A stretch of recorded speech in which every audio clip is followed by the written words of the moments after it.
Hi everyone, David Paparelli here, co-founder of M-Cultivo. And before we jump into our next episode of the Cupping Table, I want to give you a quick preview of what you're in for. So this episode was actually taped live in Dubai and is a panel discussion from the world of coffee, Dubai, between four producers. Mokhtar Alkhanshali of Porta Mocha, Daniela Rodriguez from Los Rodriguez, Kraig Lee from Kona Farm Direct, and Jorge Castro from Inmaculada Coffee Farms. So you have a Yemeni producer, a Bolivian producer, a Hawaiian producer, and a Colombian producer, all on the same stage, all sharing their stories, their insights, and their outlooks on the specialty coffee industry. This is an incredibly special episode as well because all four of these producers have a lot on auction on March 13th, and an online global event, the first of its kind. So please register for that auction, and I can't wait for you to hear this episode. So let's jump right in.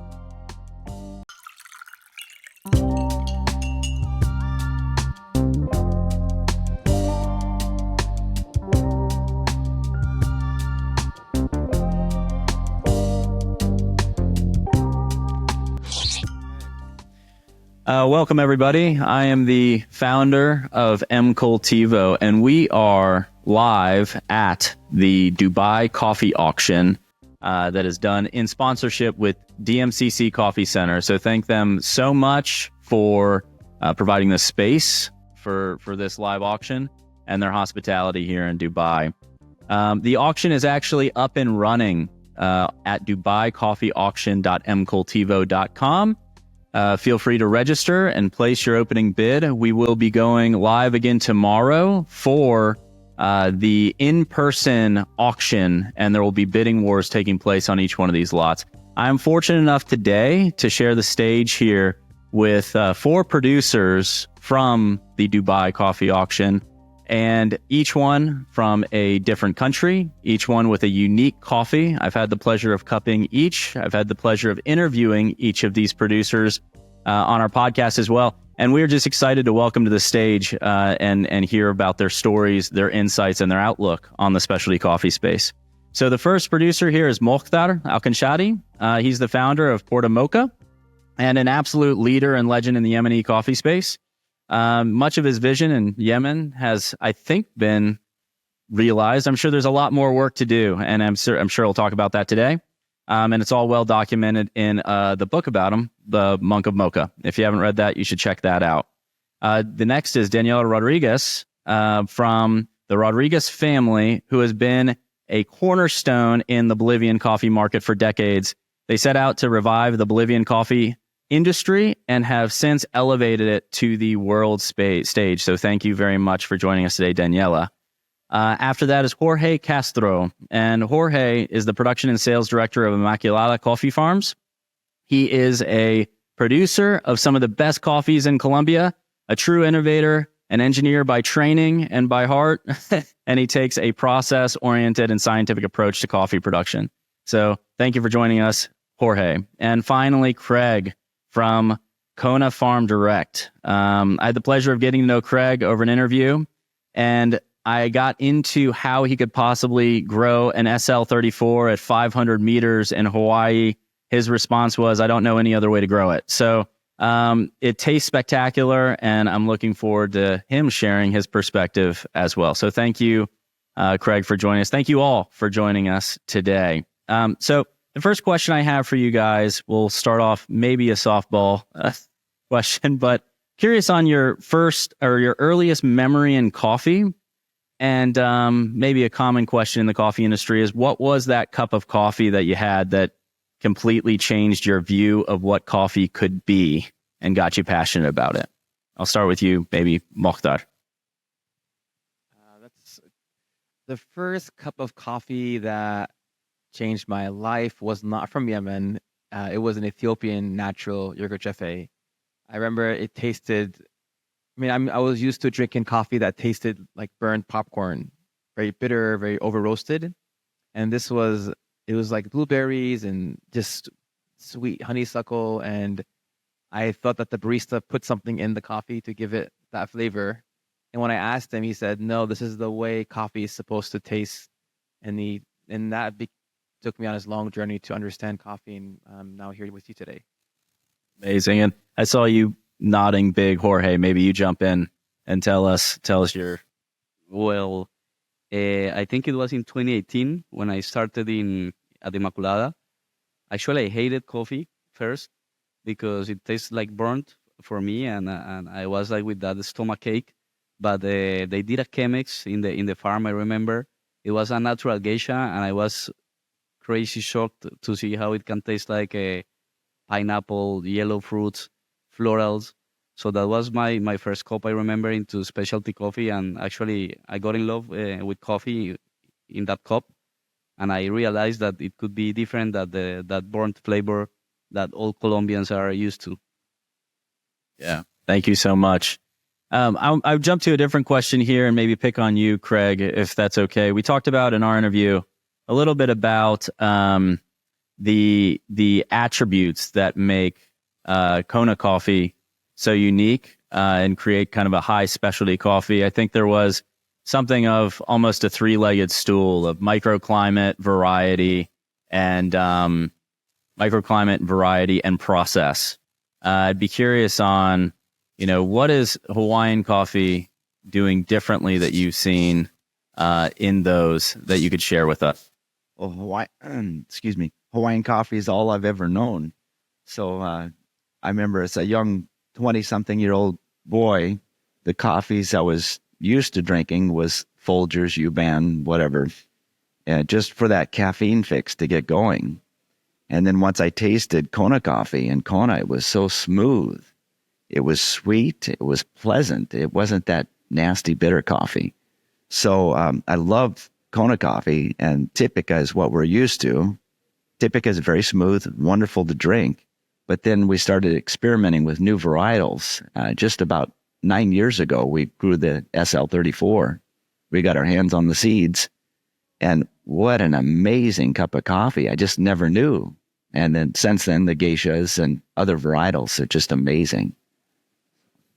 Yeah, absolutely amazing. Thank you for that. And something that came up as a common theme when talking to all of you guys was this idea that is controversial of co-fermentation. Mm. And I'd like to hear some perspectives on why co-fermentation is a controversial subject, and maybe your definition and approach in your own operations on how you deal with your coffees in that fermentation leg. Because I know some of you inoculate yeast, some don't, some separate out yeast, but I'll let you maybe get into that first, Daniela, because you had some interesting takes on how you've taken information from the wine industry and actually applied it to fermentation and coffee. So give us your take on co-fermentation. So first, we don't do infused coffees. I think that we have an amazing terroir, a nice genetic, and the flavors are there. So what we try to do with the process that we do is have control fermentations where we can maybe give sweetness or more body to the coffees, but don't change them. We've been working a lot on the process. I think that when we get inspired was when we visit some bodegas in Argentina, and we saw those places so clean, so well organized, so much control, and people that really understand what was a fermentation. So we hired some enologists that they have studied chemistry and biology, and we invited to our wet mill to work together in coffee and learn more about fermentations. So we believe a lot in science, what is behind a fermentation, and with measuring everything what is behind. As we were talking before, we believe a lot in replicate something that we like, and that is you only can do that if you control many things during the fermentation, and also drying. I think that is very important. Yeah. So tell us a little bit about you guys actually get yeast strains from the lots and then take a lab oriented approach. Tell us a little bit about how you do that. So we do a lot of lactic fermentation, alcoholic fermentation, and with these experts that came from the wine, what we do is we take the mosto, and from the mosto we separated the bacteria and the yeast.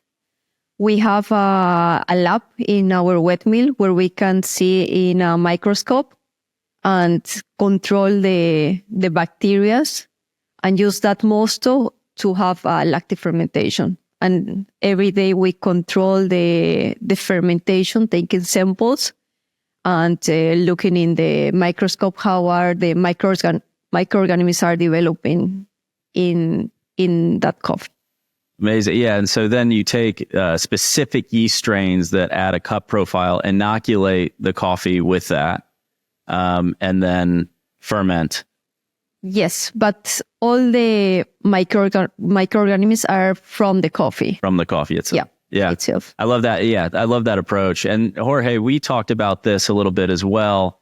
You said this really kind of simply profound thing when we were discussing that, what people are really buying is flavor. And, there's these different branches in coffee of flavors. And co-fermentation, co-infusion, that's just another branch of that coffee. Go into that a little bit for us. Yeah, I think it's all about trust at the end, but people are expecting flavors. Yeah, like for example, if you are getting a geisha, you want a citric, floral flavor. At Inmaculada, our soul, it's strictly to showcase the best of each variety in the natural way, and the terroir, all the conditions genetically. That is our objective. So we use fermentation only to try to showcase that more than adding a flavor or more than looking for putting a flavor. So everybody knows that Colombia is one of the let's say that produce more kilos of infused in the world. So for us, it's a very sensible topic. So at the end, the topic is that if people are adding flavors in any way, like co-fermenting, infusing, or let's say enhancing a flavor with a yeast, you have to state it. It's all about the trust, because at the end you are spoiling the name of your farm or of a country when people are getting non-ethical about it. So I think it's more about the trust and the traceability than anything else. At the end, all after that is market, offer and demand. Yeah, absolutely. And Kraig, you were doing a little bit with, I think you were getting yeast in, right? Can you talk about your process with? Yes, we've done many different experiments, both with natural fermentation and with yeast inoculations. And we've hired a company that we bring in very specific wine yeasts, and we've had good success with that, really enhancing the fruitiness, the berries, and the body with the wine yeast.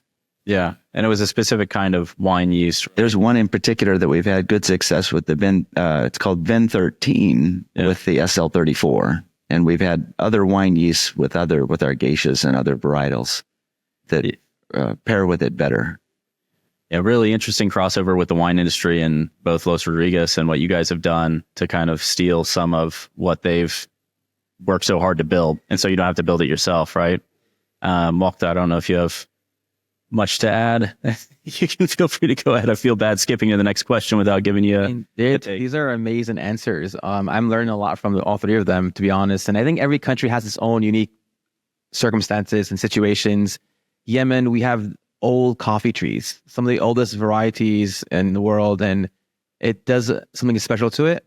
But I think that we also have this kind of wild west of fermentation happening right now. And a lot of farmers are jumping into fermentation, and having negative results, and it's really unfortunate because it's their livelihoods. And so I always tell roasters, if you're going to recommend fermentation to your farmers, you should commit to buying it regardless of the result. I think in our situation in Yemen, and it's funny, when I went to a vineyard to visit just to see what the difference was, I realized, just like Daniela mentioned, they're so much more advanced in how they clean even their tanks, and how they process and how they pick their grapes at night so it doesn't ferment from the sun. And I realized there's a huge gap between coffee processing and science. But seeing the producers like three of them and hopefully myself, we're trying to shorten that gap by bringing on people who actually are from, who are work with yeast, work in this type of world. And I think, to Daniela's point, you don't want to lose like the soul of the coffee. And if it's over fermented, then you just taste the ferment. And so I've been experimenting a lot with slow fermentation and drying a lot in the sun. And that way you get more of the acidic acid development, but you keep a lot of the natural flavors and terroir. And at the end of the day, I think whatever helps the farmer make more money, as long as, to your point, as long as they're transparent and they're telling people what they're doing. But we should have a topic or discussion just on fermentation. It's an amazing topic. I agree. Yeah, I like to kind of get it out there because there's so many different definitions of co-fermentation, I think. And what I loved about the common thread of what you all just said and from prior conversations is it's really, what does help the farmer and what can we do? And what can we do with integrity and honesty to move the industry forward? And so I'm very much on board with that. You mentioned kind of Mokhtar being behind in science. And I know, Jorge, I'd love to ask you a question on, you have an engineering background, as I stated in the intro. And you've really, we've begged, borrowed, and stealed science from other industries. Sounds like engineering might be another industry to look at, to beg, borrow, and steal from. You've taken a very process-oriented approach using more of the scientific method and replicable. They talk about kind of Immaculada's work and upgrading doing the hard but boring work of upgrading their systems and getting their coffee into a better place. Yeah, I think in specialty coffee, there's a lot of things to understand, that there is no books or a lot of papers on that. So there is a lot of measurement to do. So from an industrial engineering perspective, my first job at Inmaculada was to structure the processes and separate each process and to measure which KPIs should we measure to understand the whys of the flavor getting out, all of the weather data, all of the picking, state of ripenesses. And that's very important because there's a lot of engineering, of other even approaches like marketing that you can add into coffee. And that's a beautiful thing. From our perspective in engineering, the best is just to measure everything, to go behind and see what was the issue with that coffee. For example, if it's a defect or something like that, or also when you achieve a good goal, to see what you are doing. Then you can replicate and you can know when you process the coffee this way, in these conditions, you will get these type of flavors. Yes. Yeah. Yeah. And was there a cultural kind of friction when you entered Immaculada and you tried to start making all these changes? Did you have to build a new team? What did that look like? Yeah, that was actually the challenge more than creating, for example, a mobile app or the KPIs. The challenge was to explain to people the importance of data, the importance of measuring. In the field in Colombia, people don't know how to use usually a computer. So we need to go for a mobile app. Everyone is texting, WhatsApping the girlfriend or the wife. So everyone knows how to text. So you need to share all of this knowledge and explain to even the pickers, even everyone, why gathering this data and that data actually is trustful is important. And that was actually the challenge. We did a lot of meetings and explaining to the people. It was even more challenging than that, creating the mobile app and thinking what was the KPIs and everything. But yes, there's a lot of, let's say, facing a gap of digital breach in the coffee industry in Colombia. Absolutely. And Kraig, I think when we had our phone call or our video interview, I interrupted coffee with your team, which I was very sorry to do. And you said, well, so this is going to take about an hour. And you said, well, in 30 minutes, I'm supposed to have coffee with our team. We do this every morning. And you were a little bit disappointed, but it sounded like you had a great team around you. You loved your team that was coming in. That was very clear. What was it like building a team in Hawaii? How long did that take to get that solid team in place? And is that just an ongoing effort? Well, it's always an ongoing effort. I think all of us would agree the most important thing is your crew, your workers, because none of us would be here. None of us would be able to continue farming, producing fantastic coffee unless we surrounded ourselves with good people. So it's huge, especially with inflation now, the cost of living. We have to pay our workers a fair price, not because they're getting rich, but they have to survive. They have to pay their bills. They have to put food on the table, provide for their family. And it really helps to, of course, establish that rapport and that relationship. So I'm really blessed with a fantastic crew. Not only are they good workers, they like to work, but they're like family. You know, I mean, I expect a lot out of them, and I tell them that every day, what I expect. But I treat them like family, and it pays dividends. I would not be able to be in business without good workers. Yeah. Yeah, no, Hawaii specifically too. I mean, we mentioned before the cost of labor in Hawaii being, so I know it's high everywhere, but in Hawaii, particularly being a U.S. state and trying to produce coffee at a high level or produce coffee at all, cost of labor is at a point where it needs to be consideration. How do you balance that cost of labor with just having, the best people you can possibly get? It is difficult, but like the wages in Hawaii is anywhere from $20 to $25 an hour for a worker, for people cutting weeds, for fertilizing, for pruning the trees. It's crazy compared to the rest of the world, but that's the reality in Hawaii. Cost of living is outrageous. Like I said, even at those wages, the workers are barely surviving. And we give them bonuses and incentives anytime we get a little bit ahead. So we take care of them because we want to keep it going. Mm-hmm.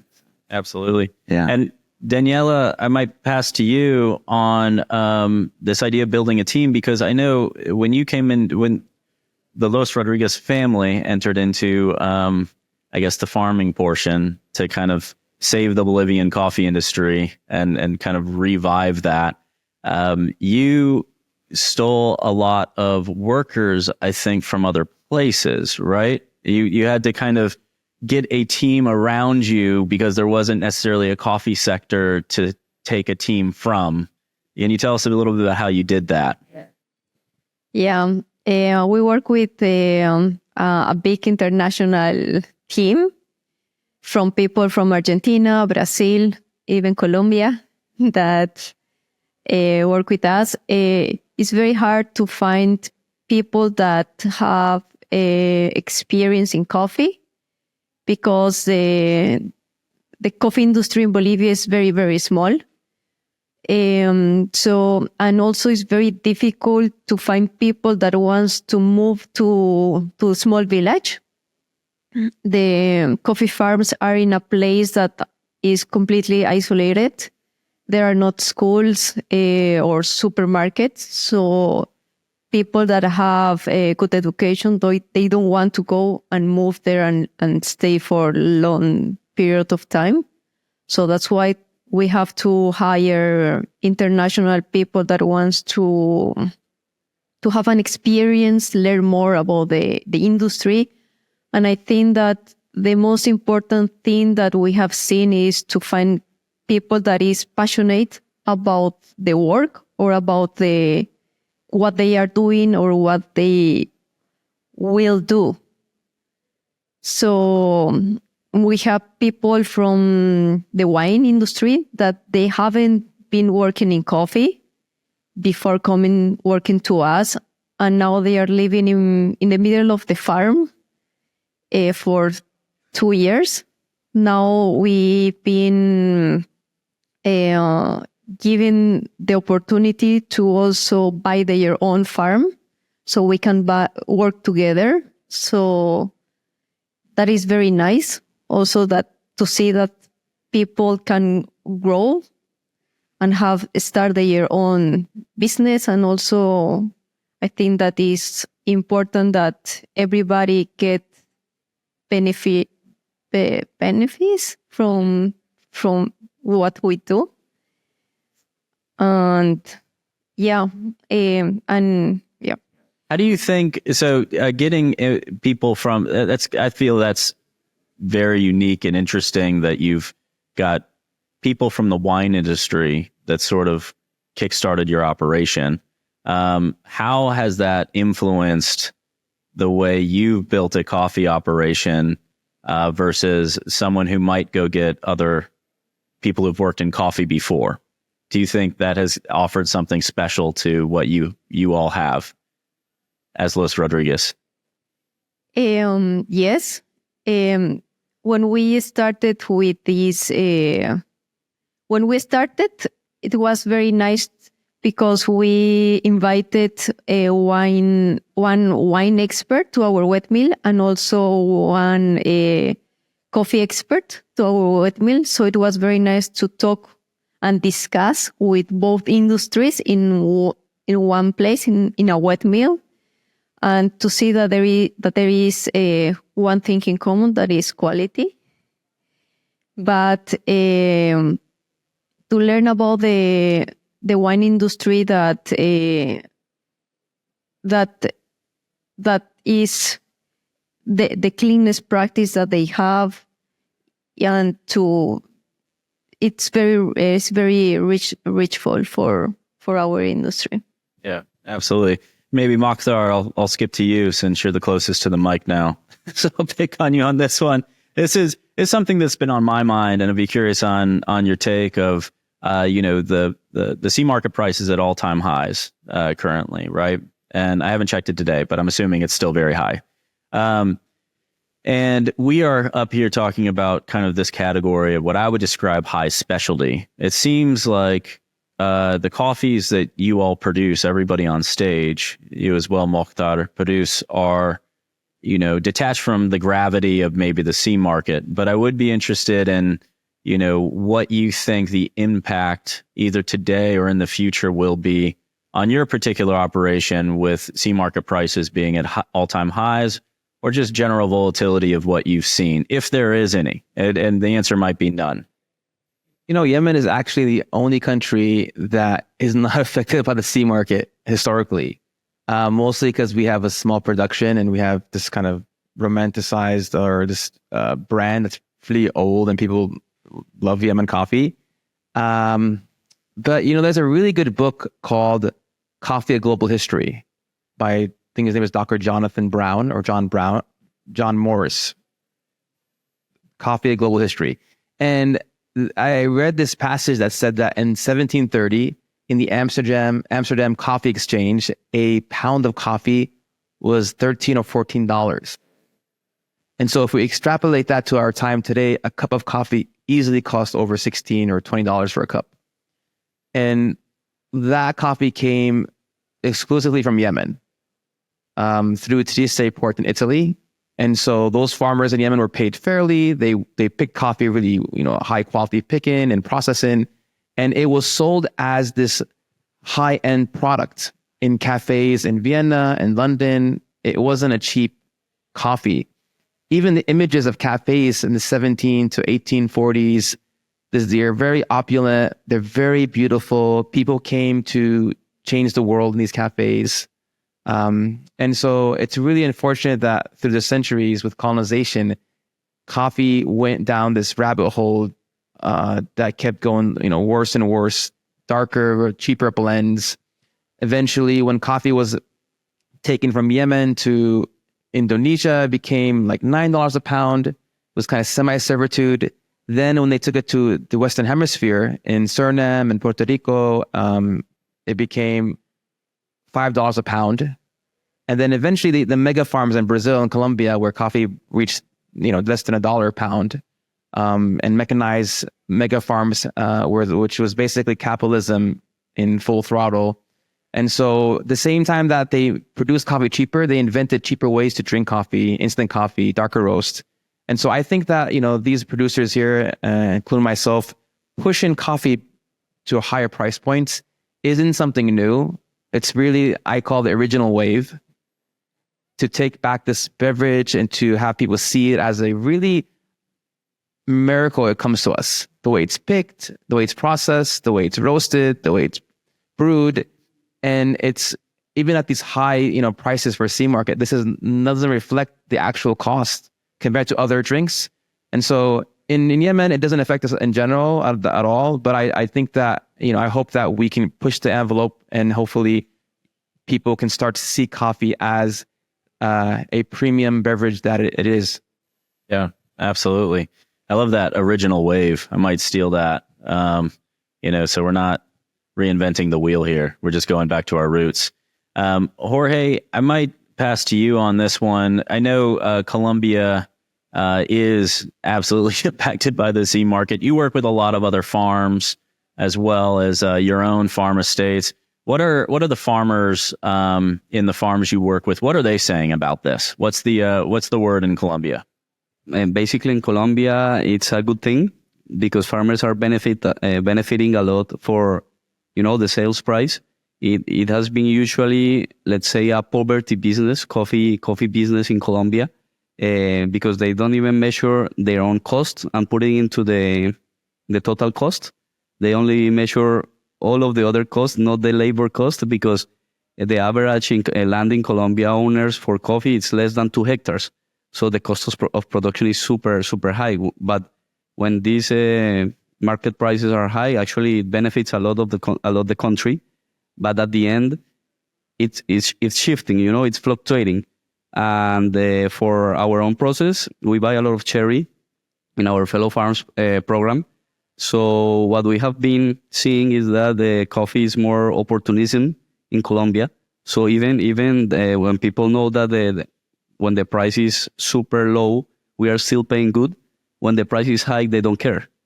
They will sell to another one, or they will sell just to people who pay more. So for us, it's a challenge because we cannot shift the sales price to our customers as the sea market price is shifting.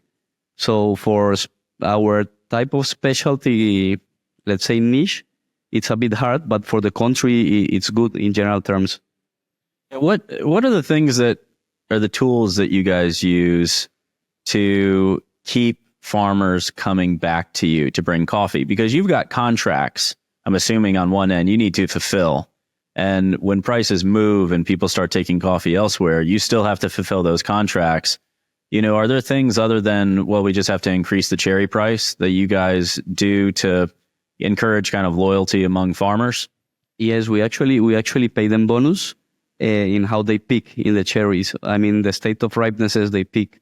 But sometimes the difference of the price is that high that they don't care about the bonus, and they are just picking whatever coffee green on the ripe, and they are selling to whoever is buying cherry.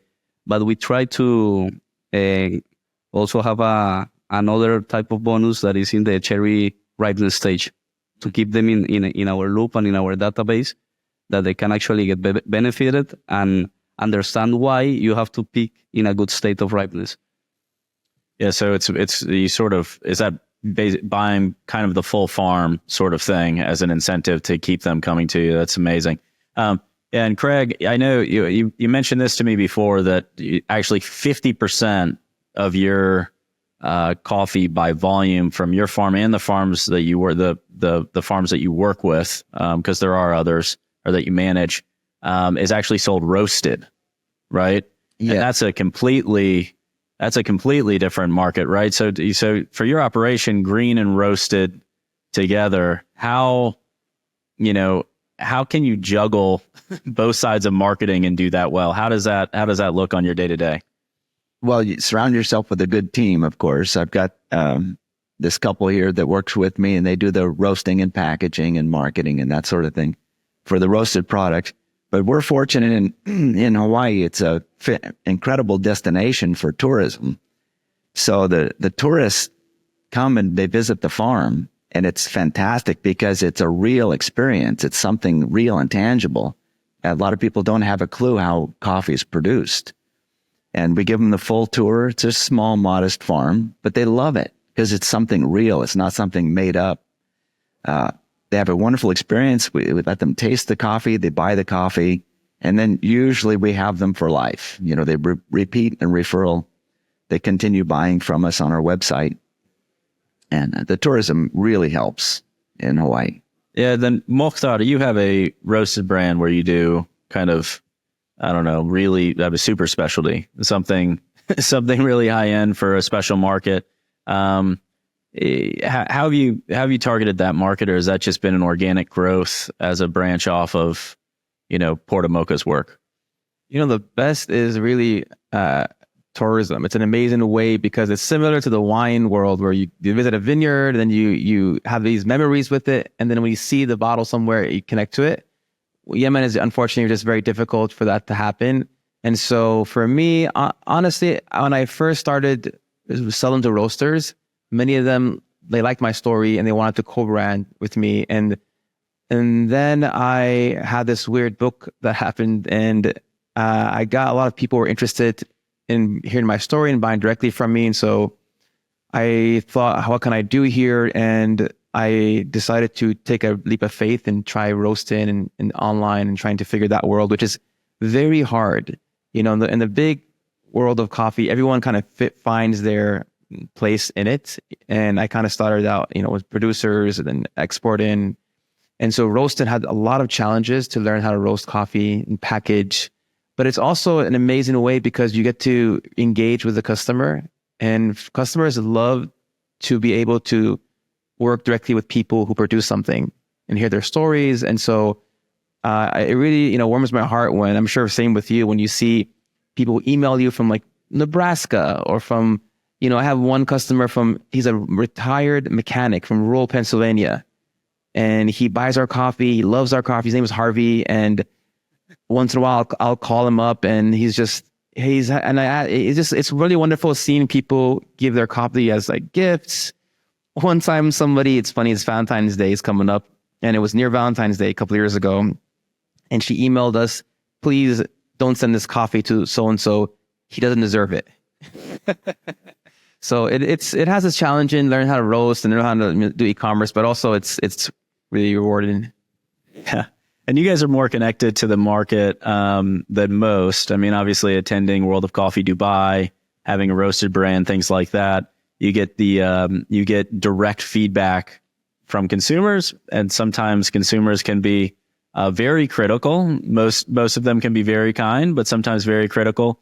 Be curious, Daniela, what are the attributes of Los Rodriguez coffee, Bolivian coffee, that you're finding resonate with coffee buyers to get that kind of justify the high prices that you get, kind of, as we said, detached from the C market completely? What do you feel those attributes of your coffee are that people are constantly asking for? Bolivian coffees are very elegant, very they have a lot of flavors. They are very, very sweet. Balanced. The acidity is orange, sweet lemon, very clean. And what we offer is also diversity of varieties, diversity of flavors. We work in 2 different regions, Caranavi and Samaipata, and the coffees are completely different between those regions. Traceability is also important. We manage 12 farms from Finca Los Rodriguez. And also we have a very nice social program that is called Sol de la Mañana, where we work with 100 small producers from Caranavi region. We process their coffee, and we sell and offer them with all the traceability. So I think the traceability is also very important, that we show people. Most of our clients visit Bolivia and they go and visit the producers. They can talk with the producer. Also with this program, we can guarantee sustainability. That is very important for us. Yeah, it goes back to that kind of experiential portion of it being a component too. I mean, starts with flavor, which we touched on, moves into experience, and then the work you guys are doing on the social end is incredible. Jorge, I'd flip that question on you to say, so that the attributes of the coffee, you need an excellent flavor, which we've already discussed, but what are the attributes of your customers that you find, the common thread amongst a customer that you say, well, I'm talking to this guy, I can ask him these 5 questions, and I know this guy is a good customer, this will be a good long-term relationship. What are the attributes of those customers? Okay, I will say it's a balance between sweetness, acidity, and one of the most important attributes nowadays is the cleanliness and the aftertaste of the coffee, that it's a long and clean aftertaste. So what we do is we try on each variety because, all of the varieties express different processes, different lengths of fermentation, different ways of doing drying, and then we just review all of them. And we see which is the cleanless coffee, because people are expecting from Inmaculada very clean coffee, a very sweet, and that the acidity is very vibrant and elegant. So that is what we are expecting of the coffees, more that the coffee is exploding out of flavor. It's a balance between a lot of things. Amazing, thanks. I might pass the microphone to Mokhtar. I saw a big nod there. Mokhtar, I give you the customer question on characteristics of your customers that you feel will be good long-term relationships and have a through line for high-end specialty willing to pay the prices you are. How can you identify those?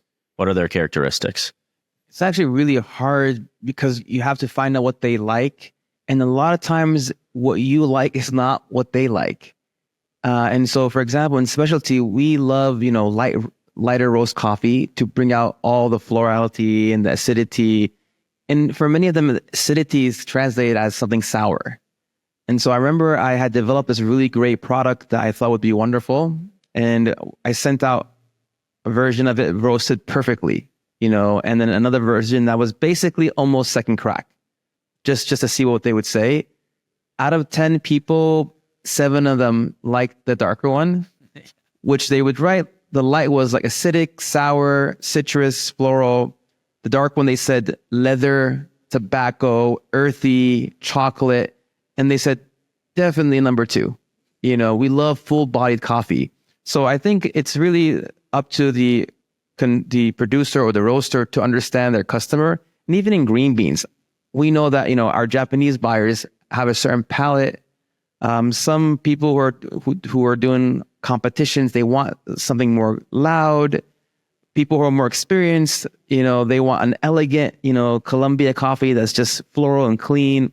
And so it's really important on the website or the offering list that you clearly identify the coffees and then try to match the right customer with the right coffee, because the worst thing for a customer is when they pay a lot of money for something and they don't like it. And so at this point, it's not what I think is going to be the best.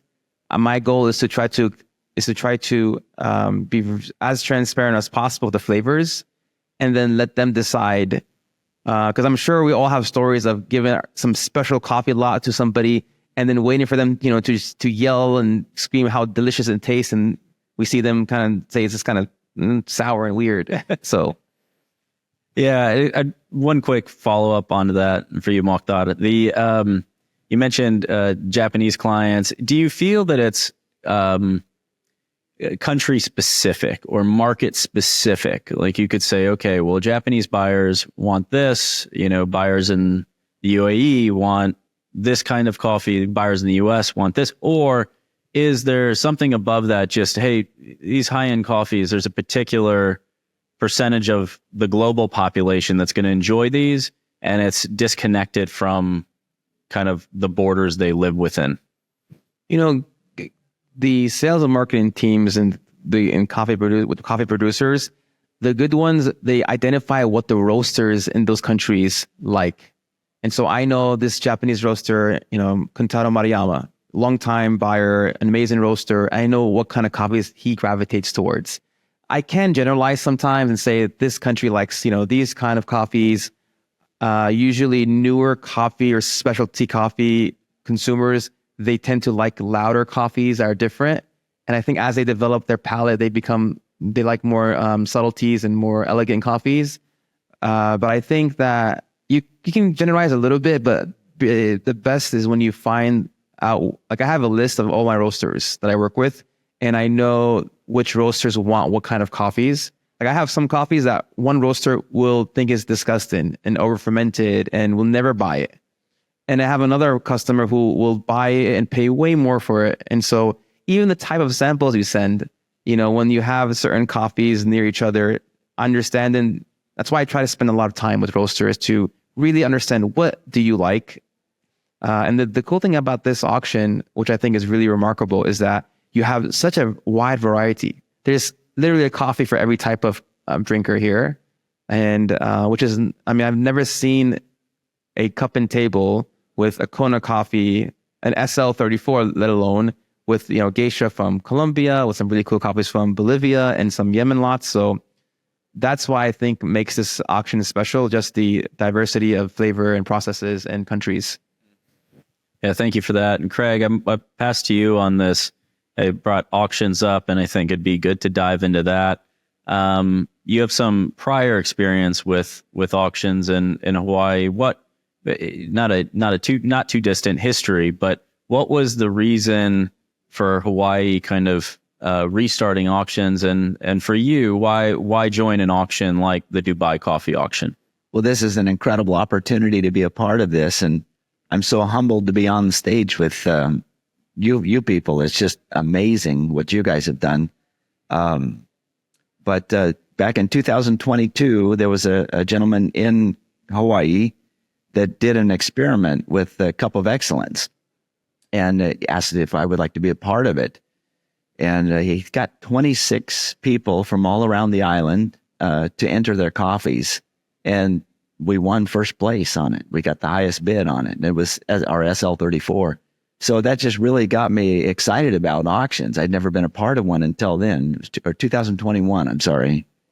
And then we've always been involved in the local competitions, the Kona Coffee Cultural Festival in the state of Hawaii, things like that. So we've always been involved in those competitions and done well. But this auction is kind of like the biggest and best of its kind so far. And what an honor to be a part of it. I'm just so excited for all of us. This is huge.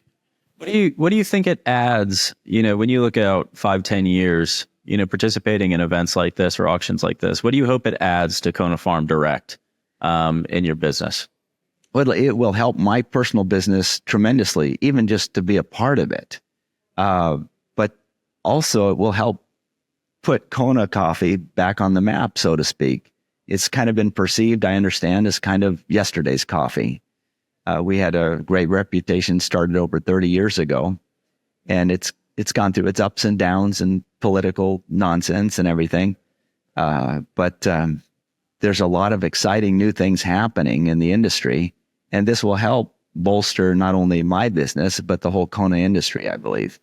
Yeah. And Daniela, you host your own auction, which is actually coming up, right? And so you guys have been able to sort of establish a brand around and promote that as auctions as kind of a tool in your tool belt. Bolivian coffee is naturally, by its nature, scarce. Was the idea when you guys started doing your auction in Bolivia to promote Bolivian coffee, or was it kind of out of necessity that Bolivian coffee is scarce and we need to, an auction's a good tool to, establish pricing and allocate a scarce resource? What was your thinking when you guys first started your own auction?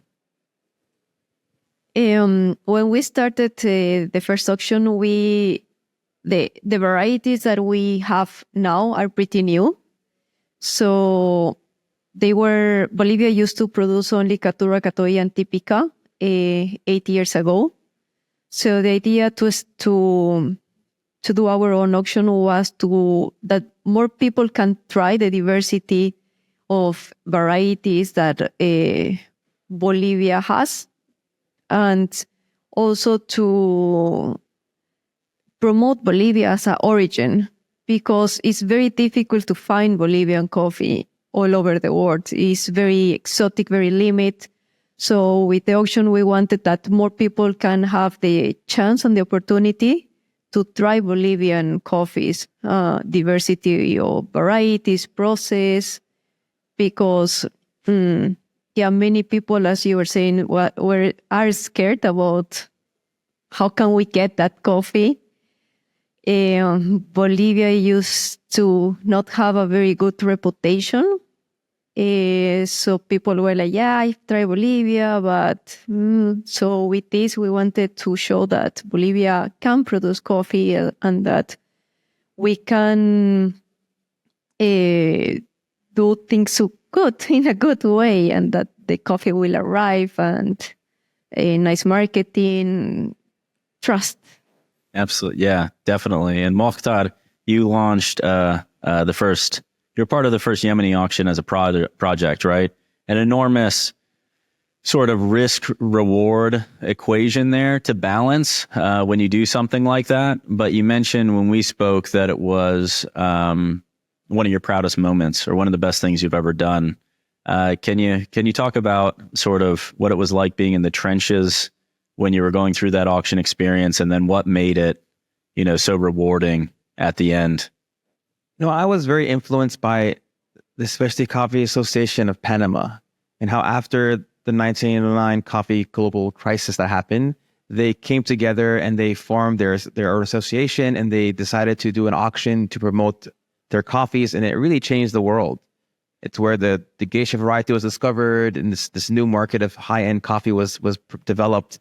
And so I did the first auction in Yemen in 2018, which is very difficult. There's so many technical aspects, so many logistics. I'm sure you're experiencing now firsthand. And for me, the proudest moment was the national Yemen auction we did through our nonprofit, the Mocha Institute, which was a collective effort of different folks in Yemen, the Union of Coffee Farmers, the cooperatives, the Coffee Export Association. And it was difficult in Yemen because there were political issues. There was literally no airport. There had ever been a collective coffee program like that. And so to Jorge's experience, it's really challenging sometimes to get people to try to do something different. It takes a lot of patience, a lot of community organizing, a lot of buy-in from the leaders, and sitting with people and speaking the language they understand. You can't go and try to talk like you know something that they don't know, and you have to be very humble. And we organized this auction, and it had its challenges, but it was important because I realized in the Yemeni coffee industry in particular, the companies that were starting to do very well the last 5 years or so, they all, without exception, had foreign passports, like including myself, being able to have a U.S. passport, speaking English, attending trade shows. Most coffee exporters in Yemen and cooperatives can't do that. And so the National Coffee Auction Yemen was a way for us to create a window, which we actually called it a window of hope, to allow small producers from 15 different provinces to compete. We had to develop one of the first coffee labs in Yemen, train the first national tasting team, develop a whole CRM system. It was a lot to do. I was almost bankrupted doing it, to be honest. But it was the most proudest moment for me because it set the foundation for people to come together to do something and to create. And the thing with capitalism, as much as I hate it, there are ways that it can work because it creates sustainable ways of impact. Where the nonprofit world, a lot of times, they create a lot of codependency and they don't really allow people to economically be independent and develop themselves. So I think if you create a system that does things equally, which I think and I hope the specialty coffee industry does, because we are trying to be transparent and trying to promote better coffees and connect consumers. It's a lot to go to do. Anyone who wants to do an auction, you have to have a big heart. Yeah, I agree with that. We experience that on a day-to-day basis here as well. I'd pass down the line. Maybe start with Kraig and then we can go down the line, because I'd like to hear from each of you just as we sort of wrap up our time together, and really appreciate you guys again doing this. But the question I like to ask at the end of these is just, what are you excited about? What are you hopeful for in specialty coffee over the next, call it 5 to 10 years, to put a timeline on it? Every morning I get up and the first thing I think of is the cup of coffee I get to enjoy, because I really thoroughly enjoy it. It's not just something to get caffeinated. It's awesome. So I'm looking forward to doing new things, producing more quality coffees. We are experimenting with new varietals. We've got new varietals in the nursery, not yet producing, 2 more years. So I'm excited about that. The relationships that we have with fellow farmers and other people in the industry, to me, that's the most valuable. I mean, coffee's great, but I mean, it's one small aspect of our lives. So the relationships that you develop along the way, to me, is priceless. We have to figure out a sustainable way to keep it going. We've got to make money to pay the bills, to hire people, to keep the employees going, but to make it fun, to make it exciting. I mean, these new varietals that we're dealing with and processes, it's exciting. It's not just the mundane cranking out coffee. We're producing some of the best coffee in the world. I mean, to be a part of that, it's phenomenal. So, and then surrounding yourself with good people. Oh, thank you so much. Jorge, go ahead. Okay, I think what we look for, like in the near future, is that consumer base, they get more educated.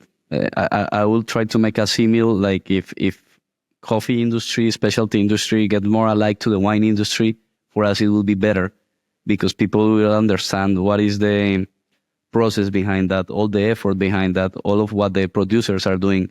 So in that way, they will not only follow a price, a stock market price, but they will follow more the variety, the flavors, what they want to experience out of a coffee. So every day at Inmaculada, we want to look forward for that education. And we are very happy when customers visit us, because those are the customers that always they buy coffee from, like, in the year to year from us, because they actually understand what we are doing there. So for us, education and consumer roasters, getting more information about what specialty coffee is and what is the effort of the producers is very important. Yeah, thank you. Daniela? Yeah, I agree. I think that it's very important to know what is behind a cup of coffee. So many people live and work, like pickers that are so important, the people that do all the processing, drying, packaging, the dry mill, then export. So the coffee passes from so many people, places, and not many people understand that. And if you want to do and produce a very high quality coffee, that has a price.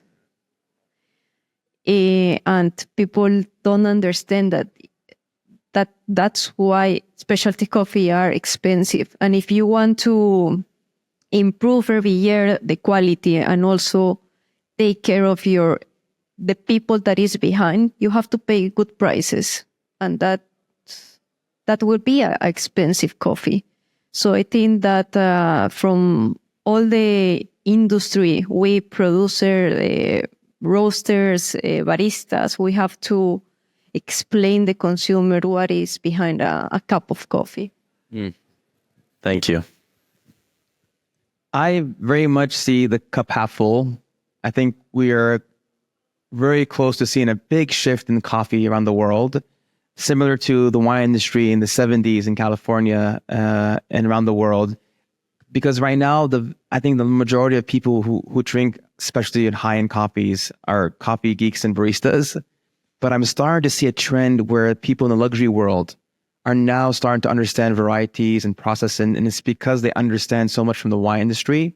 Not everything is transferable from wine to coffee, but the way they see the product is not just about the technical aspects of the variety or elevation, but also the packaging, the storytelling, the photography. And I think that all these amazing producers that are producing a really high-end coffee, I think we're going to see in a few short years a huge spike in the demand from the luxury market world. And it's going to be perfectly aligned with all the process techniques and things that everyone's been working on for the last, 10, 15 years now. Yeah, really. So thank you guys so much for sharing those thoughts. I mean, I love that hopeful question just because I do feel like a lot of the conversation in specialty coffee is around the challenges, and it is really hard.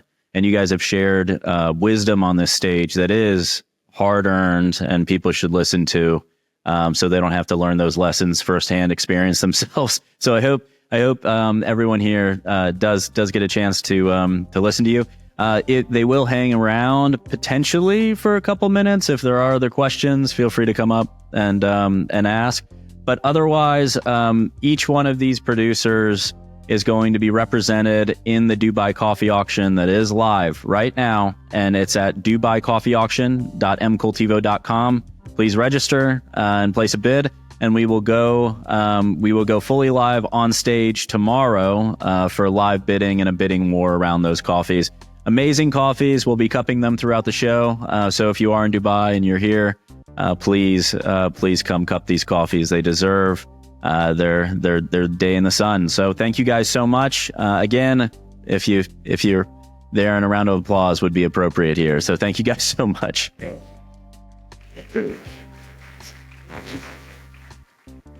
All right, that's it. Thank you guys. We'll talk to you soon.